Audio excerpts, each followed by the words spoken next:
The Tortoise and the Eagle. A tortoise, discontented with his lowly life and envious of the birds he saw disporting themselves in the air, begged an eagle to teach him to fly. The eagle protested that it was idle for him to try, as nature had not provided him with wings. But the tortoise pressed him with eateries and promises of treasure, insisting that it could only be a question of learning the craft in the air.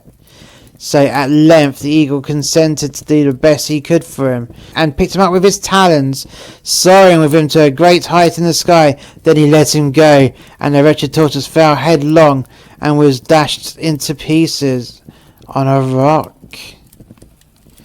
The Kid on the Housetop. A kid climbed onto the roof of an outhouse, attracted by the grass and other things that grew in the thatch. And as he stood there browsing away, he caught sight of a wolf passing below, and jeered at him because he couldn't reach him. The wolf only looked up and said, "I hear you, my young friend, but it's not you who mock me, but the roof on which you are standing." The Fox Without a Tail. A fox once fell into a trap, and after a struggle managed to get free, but with the loss of his brush. He was then so much ashamed of his appearance that he thought life was not worth living unless he could persuade the other foxes to part with their tails too, and thus divert attention from his own loss. So he called a meeting of all the foxes and advised them to cut off their tails. "They're ugly things anyhow," he said, "and besides, they're heavy, and it is tiresome for you to always be carrying them about with you."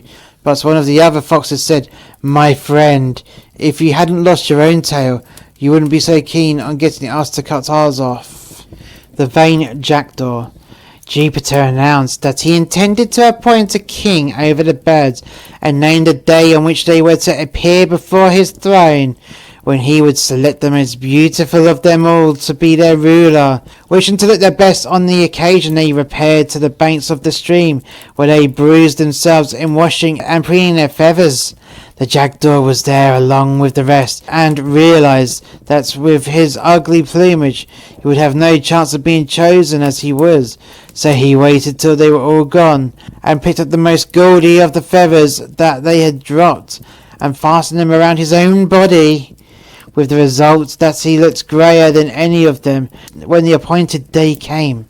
The birds assembled before Jupiter's throne, and after passing them in review, he was about to make the jackdaw king, when the rest set upon the king-elect, stripped him of his borrowed plumes, and exposed him for the jackdaw that he was.